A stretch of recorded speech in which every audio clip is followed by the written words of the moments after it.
Bienvenidos a la presentación del libro que hicimos con Germán Montenegro, Desarme Argentino, en la defensa, Desarme Argentino, la política de defensa nacional entre el 83 y el año 2023. Y bueno, tenemos a un gran amigo, Germán Soprano, que es investigador del CONICET, que va a hacer la presentación, una reseña del libro, crítica. Así que nada, digamos, lo disfrutamos a él. Después, en todo caso, charlamos un poco. Muchas gracias, Sergio, hermano, por la invitación. Y bueno, hago algunas consideraciones que Dale, haré por escrito para presentar el libro y después pasamos a la conversación. dale. Bueno, retomando una tesis enunciada en 1992 por Ernesto López, Desarme Argentino ofrece una demostración problematizada, empíricamente fundada y actualizada sobre el desarme de hecho, producido desde diciembre de 1983 hasta el presente en el sistema de defensa nacional, como consecuencia de decisiones y omisiones de sucesivos gobiernos nacionales y de la dirigencia política en general. Se trata de un análisis de dos reconocidos especialistas en la materia que tuvieron responsabilidad de conducción importante en importantes áreas del Ministerio de Defensa. Germán Montenegro, como subsecretario de Asuntos Técnicos Militares, subsecretario de Asuntos Militares entre 2005 y 2010, y director de la Escuela de Defensa Nacional en 2011-12, y Sergio Issa, como analista en temas de defensa nacional y relaciones internacionales de la Dirección General de Planeamiento y Estrategia entre 2006 y 2015, y director nacional de formación entre 2019 y 2023. Teniendo en cuenta que los estudios sobre la defensa nacional y relaciones civiles militares en la Argentina contemporánea suelen reproducir o bien informar posicionamientos políticos e ideológicos programáticos polarizados en relación con estos asuntos de la política pública, la adopción de una perspectiva ecuménica revela un saludable esfuerzo de ambos autores por identificar las determinaciones estructurales que explican el porqué de ese desarme de hecho en un periodo de 4 décadas que comprende varios gobiernos democráticamente electos que buscaron sustentar diferentes políticas de defensa y militar. El libro desarrolla sus argumentos en dos capítulos. La reducción sin reforma de las Fuerzas Armadas, título 1, escrito por Germán, y la inversión en defensa nacional, capítulo 2, por Ser. Si tuviera que destacar apenas dos aportes sustantivos significativos del libro, mencionaría lo siguiente. Por un lado, la explicación sobre las causas y consecuencias del desarme de hecho que construyó Germán a partir del análisis de la documentación oficial y el diálogo con los testimonios de decisores políticos y militares objetivados en entrevistas hechas en el marco de su investigación. Por otro lado, la constatación de la reducción de los recursos invertidos en las capacidades del sistema de defensa nacional, efectuada por Sergio mediante entrevistas a especialistas civiles y militares, y un sistemático análisis de información cuantitativa reunida en documentación oficial nacional e internacional sobre el presupuesto de defensa, el alistamiento de las unidades y el alistamiento del personal militar, la cantidad de efectivos, la adquisición y modernización de medios y la evolución de la estructura orgánica de las Fuerzas Armadas. En este sentido, los resultados alcanzados en uno y otro capítulo, recurriendo a metodologías cualitativa y cuantitativa, convergen virtuosamente. Veremos con más detalle el contenido de estos dos capítulos, pero antes recordaremos por qué en 1992 Ernesto López definió el desarme como de hecho. López decía que el desarme de hecho implicaba la reducción del tamaño de las Fuerzas Armadas, la pérdida de recursos y capacidades operativas y profesionales militares, la disminución del grado de alistamiento de las unidades, instrucción y alistamiento del personal. Aquello, continuaba, decía Ernesto, no había sido consecuencia de una elaborada decisión programática del poder político, sino una situación económica regresiva y de políticas gubernamentales restrictivas aplicadas al sector defensa para enfrentar los problemas económicos financieros del país desde diciembre de 1983. Adicionalmente, Podríamos decir, creo que sin contrariar las interpretaciones de Ernesto, de Sergio y de Germán, esta situación fue posible también porque las Fuerzas Armadas argentinas, a diferencia de las de otros países del Cono Sur, experimentaron una crisis por colapso, concepto sabemos corresponde a Guillermo O'Donnell, que puso fin al gobierno de facto del autodenominado proceso de organización nacional sin que las conducciones militares pudieran negociar las condiciones de la transición a la democracia desde una sólida posición de poder. Y aunque desde el 3 de diciembre de 1990, cuando la conducción del ejército reprimió el que acabaría siendo el último levantamiento cara pintada, las Fuerzas Armadas demostraron estar subordinadas al poder político, estas constituyen, en la democracia argentina contemporánea, una burocracia armada del Estado Nacional con escasas capacidades para imponer una agenda política e intereses sectoriales propios. Sergio y Germán sostienen que incluso es dado a reconocer que la dirigencia política efectivamente ha ejercido, aunque de forma deficitaria, la conducción política de la defensa nacional y su instrumento militar, por ejemplo, sancionando la Ley de Defensa Nacional en 1988 y reglamentándola desde 2006. Pero también afirman que el poder político mantuvo una línea de continuidad, un acuerdo político implícito, en relación con el diseño y funcionamiento operativo de las Fuerzas Armadas, que supuso no cambiar de manera significativa la organización y el despliegue militar y mantuvo el presupuesto de defensa en porciones relativamente bajas. Tal es la hipótesis entonces que vertebra el desarrollo de la argumentación del libro. Ahora sí, entonces vamos al contenido de los capítulos.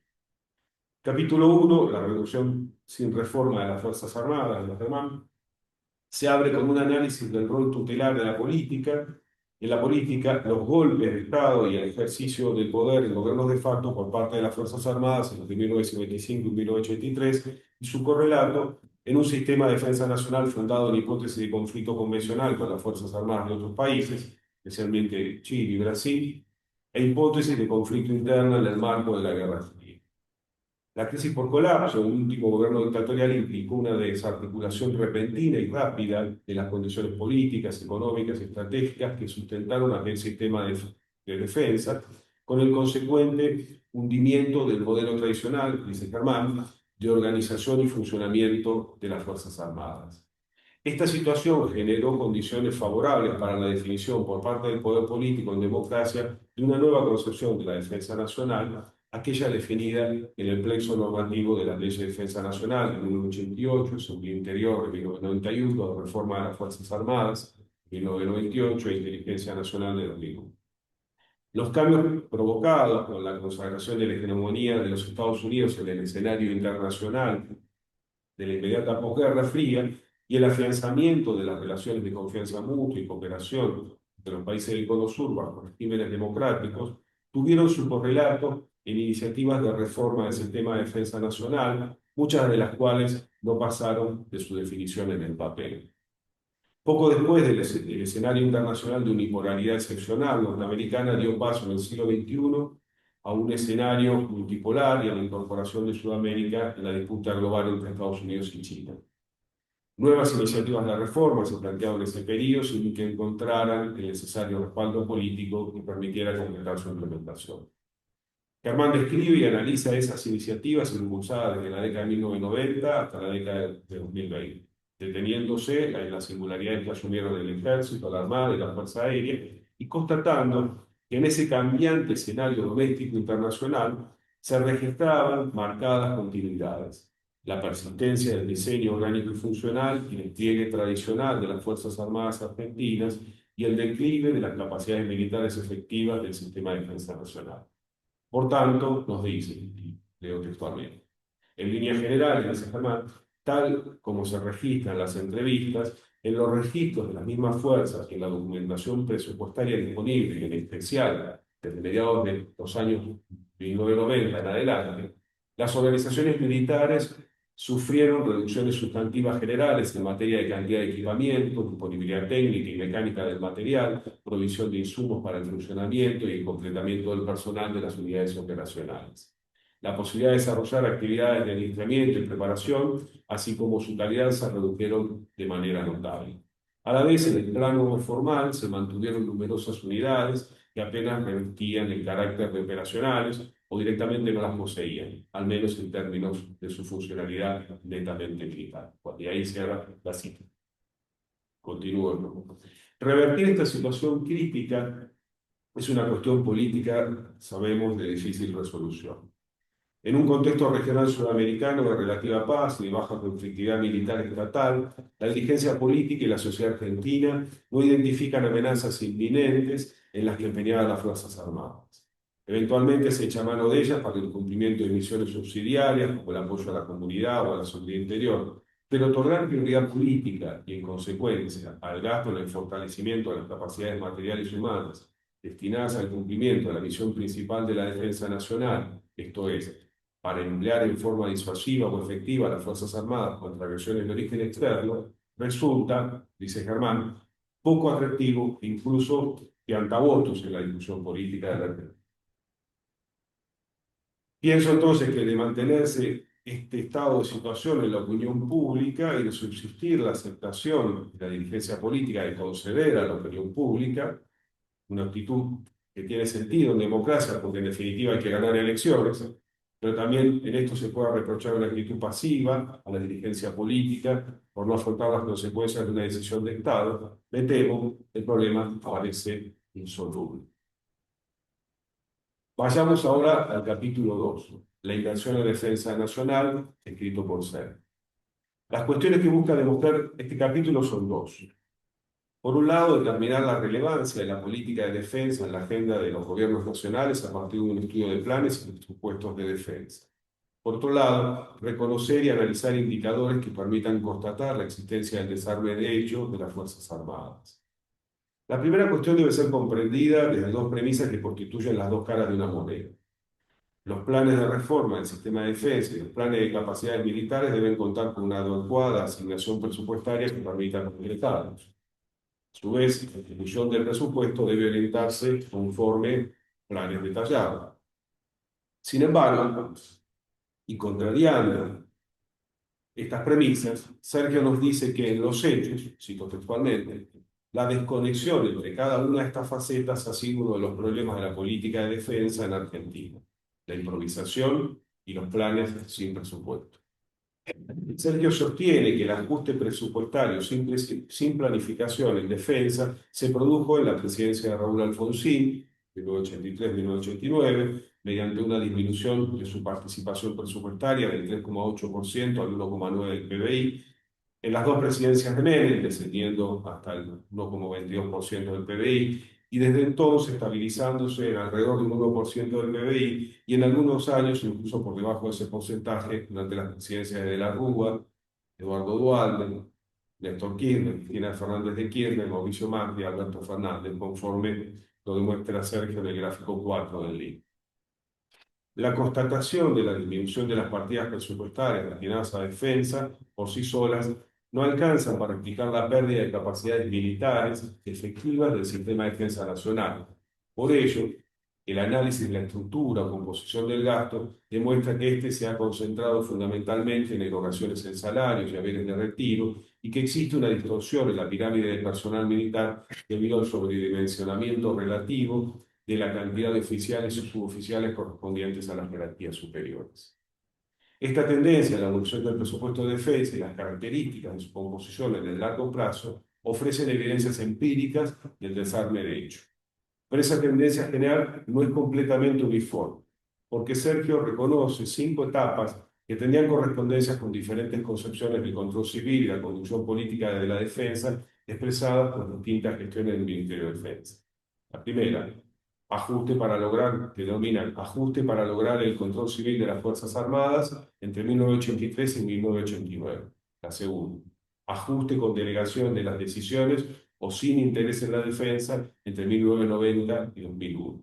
La tercera, amesetamiento presupuestario con acomodamiento civil deficiente entre 2002 y 2005 y entre 2010 y 2013, y conducción civil de la política de defensa entre 2005 y 2010 y 2013 y 2015. La cuarta, ajuste con acomodamiento civil deficiente entre 2015 y 2019, y la quinta etapa, conducción civil de la política de defensa con la aplicación del FONDEF, el Fondo Nacional de la Defensa, entre 2019 y 2023. En la caracterización de esas etapas, las gestiones ministeriales de Nilda Garré, 2005 a 2010, Agustín Rossi, 2013, 2015, 2019 a 2021, y Jorge Tayana, 2021 a 2023, de las cuales han formado parte nuestros autores, lucen como relativamente más virtuosas. La incorporación de medios de adquisición, recuperación y o modernización en el ejército, la armada, en la fuerza aérea del siglo XXI, especialmente en el segundo gobierno de Cristina Fernández de Kirchner, el de Mauricio Macri, el de Alberto Fernández, son objeto de análisis en este capítulo.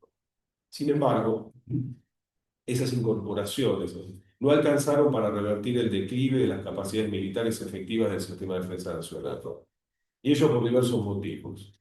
Porque se incorporaron medios que no coadyuvaban al cumplimiento de la misión principal de las Fuerzas Armadas, porque no se aseguraron incrementos suficientes en el presupuesto para gastos operativos, y porque en definitiva el diseño organizacional de las Fuerzas Armadas mantuvo una configuración heredada del siglo XX sin cambios, a pesar de la notable reducción general del presupuesto, de personal y medios, de recursos para instrucción, adiestramiento y alistamiento. El sostenimiento de esa estructura institucional y despliegue territorial tradicional, a menudo esquelético porque no posee la dotación de personal y de medios que debería tener, constituye un obstáculo para cualquier iniciativa de reforma o modernización que se proponga terminar con el desarme argentino. Quisiera cerrar estos comentarios con una breve referencia, una idea relacionada con una afirmación hecha en las conclusiones del capítulo 2. Allí en la página 191, Sergio nos dice, no sin motivos, que los Estados Unidos y la dirigencia política de la derecha conservadora, término derecha conservadora de él, de la Argentina, así como algunos militares y especialistas civiles, no quieren fuerzas armadas, sino small armed forces, esto es, convertir a los militares, dice, en crime fighters dedicados a la lucha contra el narcotráfico. Pienso que esta asociación demasiado taxativa entre derecha conservadora y la reducción de los militares al cumplimiento de un mero rol policial en el combate directo o prestando apoyo logístico a las fuerzas de seguridad en la lucha contra organizaciones criminales como el narcotráfico o el terrorismo, es una caracterización que no le cabe a todo el espectro de la dirigencia política de derecha, tampoco a todos los especialistas civiles y militares autodefinidos como derecha o relacionados con la derecha política en la Argentina contemporánea. No es posible efectuar acá un relevamiento de estos posicionamientos para demostrar empíricamente mis dichos. Apenas llamo la atención sobre la existencia de decisores políticos y analistas de defensa y de asuntos militares, tenidos como de derecha, que postulan la necesidad de disponer de un sistema de defensa nacional con capacidades militares para enfrentar un amplio espectro de amenazas y agresiones que van desde las convencionales, encarnadas por fuerzas armadas de otros estados, hasta las no convencionales y los próximos estatales que actúan como agentes vicarios en nuestros estados. Ahora bien, hecha esta aclaración, ¿por qué la Argentina necesita contar con fuerzas armadas en condiciones de cumplir en forma efectiva con su misión principal? Esto es, de ser empeñada contra agresiones de origen externo, que Sergio identifica con fuerzas armadas de otros estados, conforme a la reglamentación de la Ley de Defensa Nacional aprobada por los gobiernos de Kirchner, Fernández de Kirchner y Fernández. La respuesta que Sergio proporciona está contenida explícitamente en la Directiva de Política de Defensa Nacional de 2021.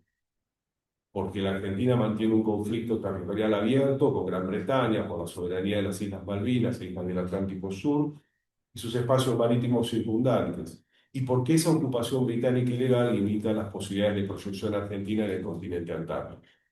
Como decía, Sergio tiene fundados motivos para sostener este punto de vista, y sin pretender contradecirlo, sino apenas complementarlo, considero que por diferentes motivaciones políticas, ideológicas, no solo concepciones como aquellas que atribuye una derecha conservadora, impiden una reforma y modernización de las Fuerzas Armadas que les otorgue capacidades efectivas para el cumplimiento de su misión principal.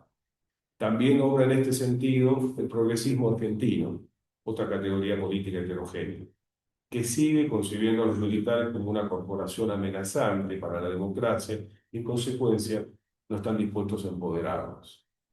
Por su producción académica y trayectoria en la función pública como especialistas en defensa, Sergio y Germán definitivamente no escriben ese preconcepto sostenido por el progresismo.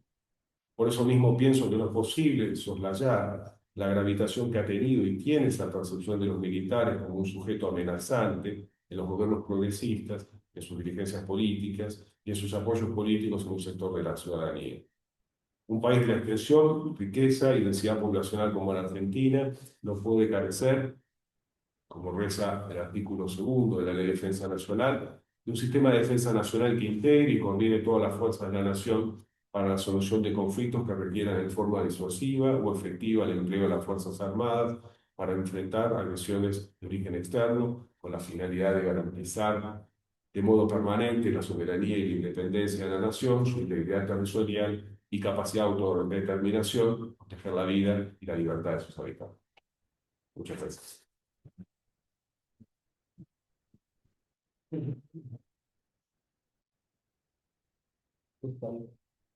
¿Algún comentario?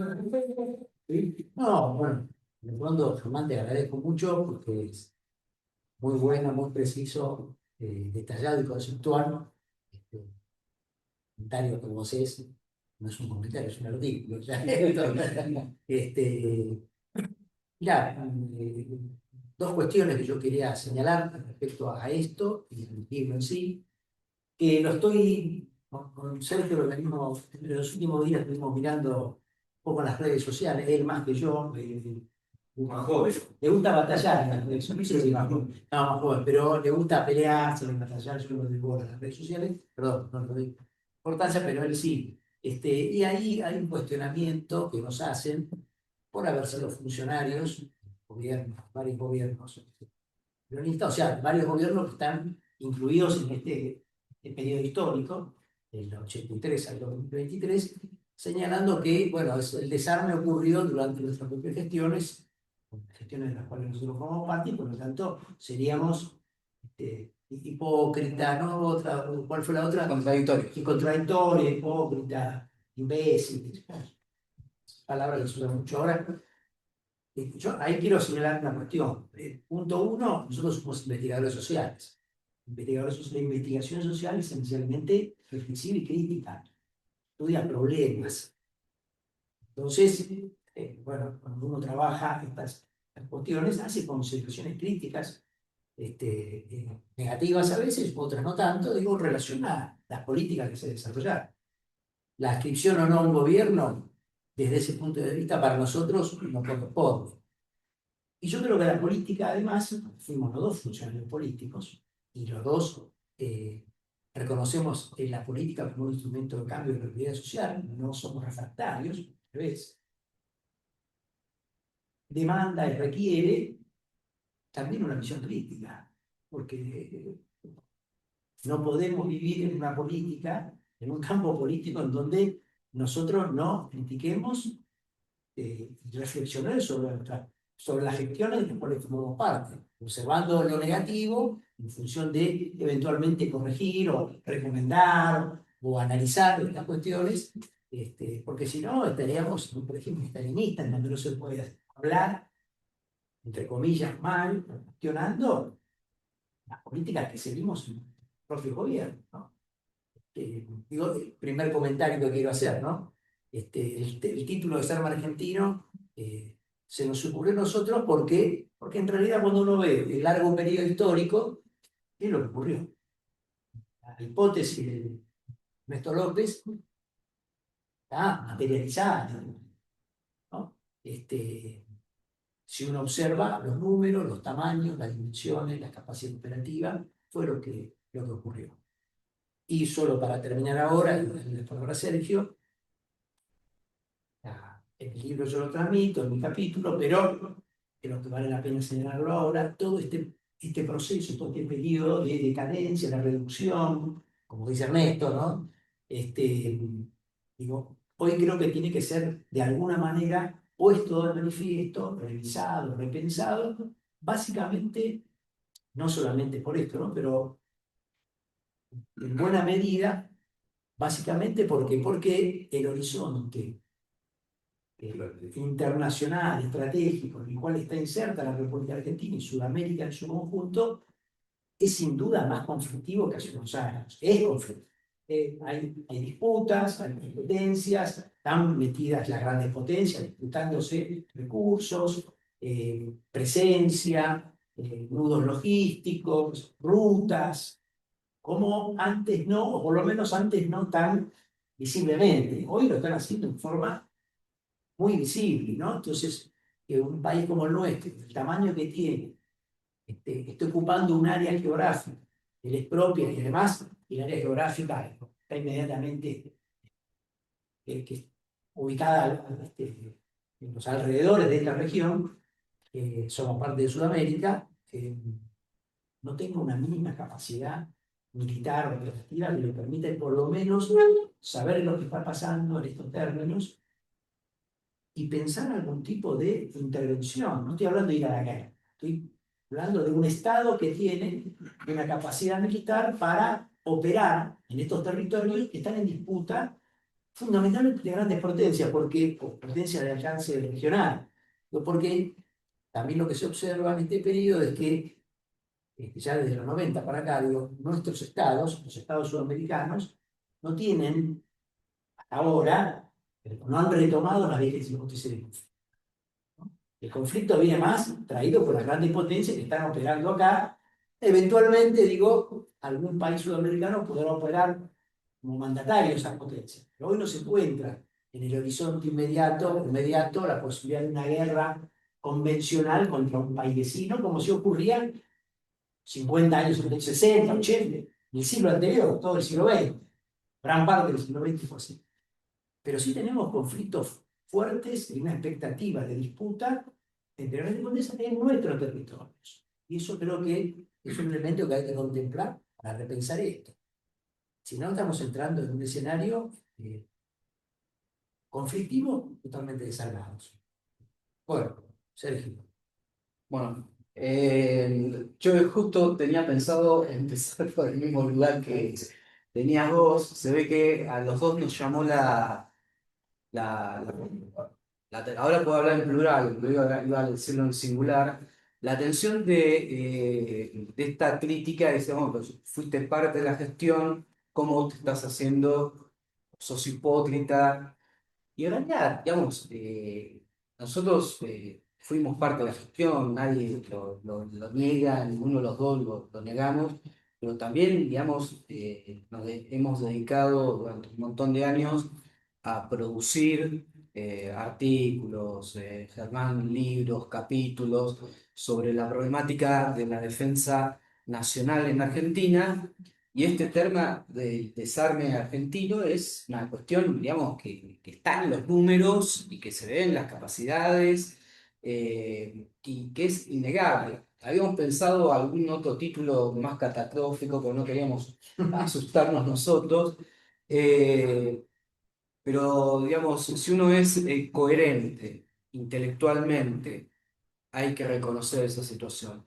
Y por otro lado, me parece también valioso, y perdón que seamos autorreferenciales, es pensar qué es lo que hicimos cuando estuvimos en la gestión, ver las cosas que se hicieron ver, que se hicieron bien, las cosas que no pudimos hacer, porque la política no es, y esto está en las teorías, digamos, está en las teorías de política pública, pero cuando uno va a la gestión cree que uno aprieta un botón y maravillosamente aparecen cosas. Hay disputas entre los actores, los militares perdieron mucha capacidad de influencia, lo decía Germán Soprano, pero todavía puede influir en que los liceos, en determinadas cuestiones, o no me toques la organización, que es lo que destaca mucho Germán, y tienen capacidad de influir ahí, de parar cosas, de no poder avanzar en algunas cuestiones.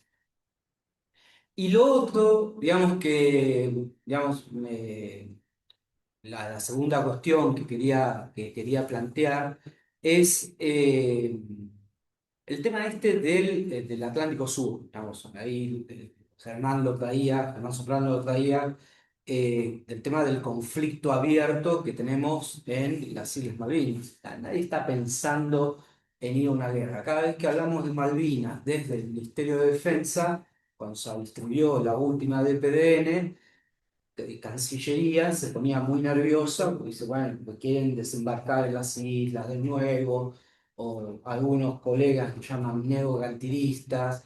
Nada, lo que se trata es que la política exterior tenga los dientes, tenga el apoyo de la política de defensa. Y aparte, por lo que dice Germán, digamos, y también, digamos, en algún otro lado, otros autores, de que uno cuando se sienta a la mesa a negociar, también tiene detrás las Fuerzas Armadas. Y sin tener unas Fuerzas Armadas creíbles en este escenario que describió Germán, es muy difícil sentarse en la mesa a poder al menos tratar de plantear nuestros intereses en esa discusión. Entonces, Malvinas aparece como un gran hueco.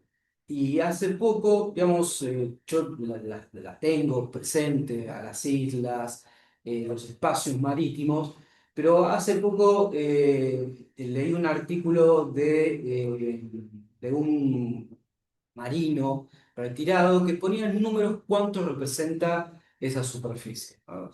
Es el 25% del territorio del mapa bicontinental, ¿no? Si a esto le sumamos la Antártida, que está dentro del paraguas del Tratado Antártico, el número se acerca al 50%.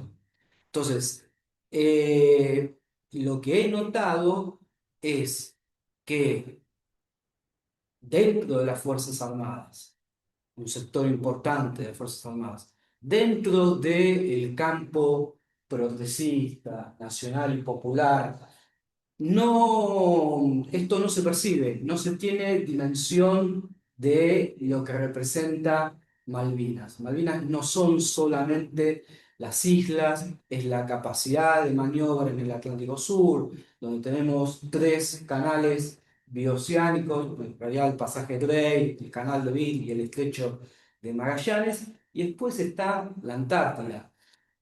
Hubo muchas publicaciones que decían que el Atlántico Sur era irrelevante en esta disputa entre China y Estados Unidos, de que el centro de la gravedad se había movido del Atlántico Norte al Indo-Pacífico, lo cual es cierto, pero lo que estamos notando en estos apenas últimos años, digamos, del 2022, 2023, desde hay una conferencia que dio la generala Richardson del Comando Sur, hablando de los recursos que nosotros tenemos en América del Sur, o sea, utilizando nuestros recursos en el Atlántico Sur, y los movimientos que se pueden ver, las dinámicas que se pueden ver en el Atlántico Sur, me parece que ponen en cuestión el tema este de que el Atlántico Sur sea irrelevante. Entonces, me parece que nos debemos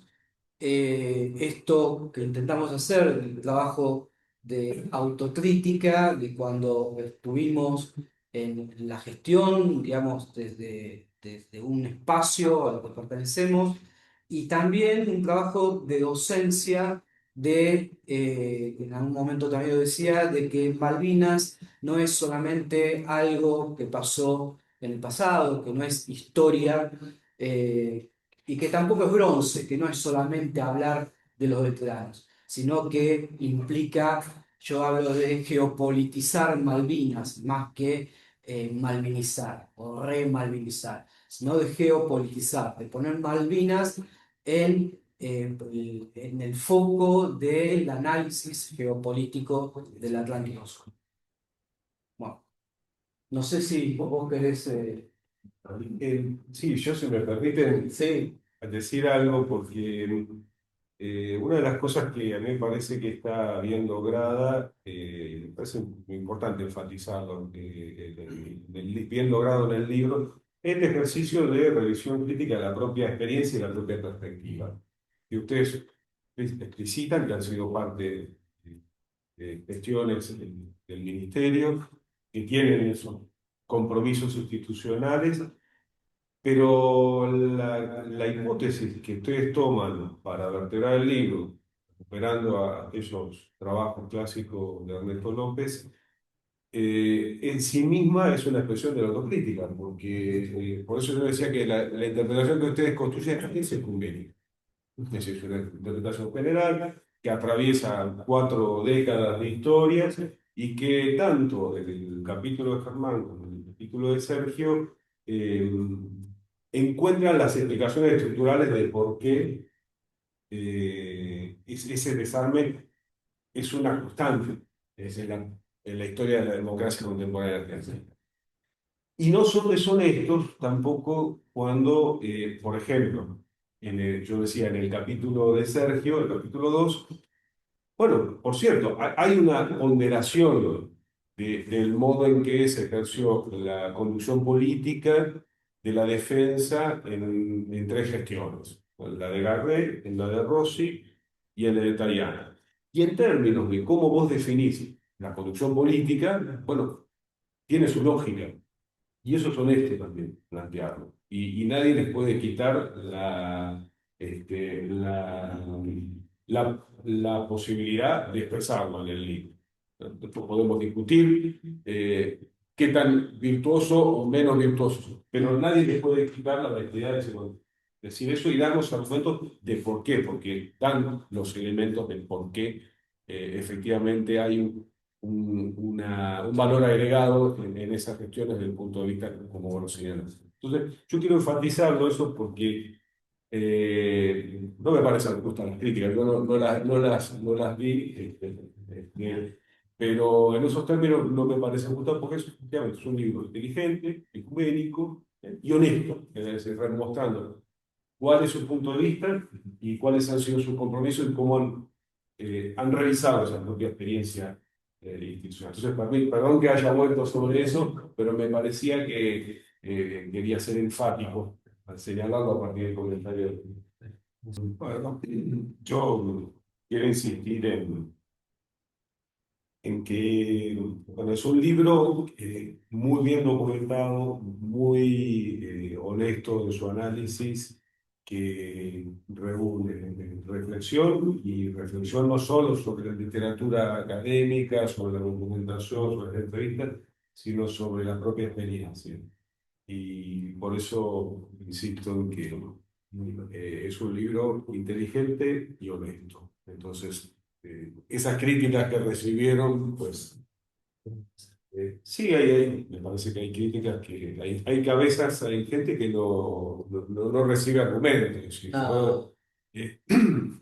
Eh, a ver, yo hice algunas observaciones que quizás pueden no ser coincidentes con el punto de vista no sé, Sergio, cuando dije lo de la caracterización demasiado homogénea de la derecha, o yo entiendo el por qué se destaca por algunas virtudes las gestiones de Garré, la de Rossi y la de Tayana, y eso para mí es discutible, aunque se entiende la lógica en que está formulado en el libro, el por qué, en términos de lo que definen como conducción política, pero es un libro honesto, y es un libro inteligente, y es un libro muy bien documentado. Entonces, eso es una invitación a la discusión no solo para los que estamos aquí, que me parece que en general tenemos eh, coincidencias políticas, sino bueno, ojalá haya colegas académicos, dirigentes políticos, militares que no piensen exactamente como usted, se enfrenten al libro y la discutan en los términos honestos, inteligentes y documentados como ustedes han hecho este trabajo. Eso. Bueno.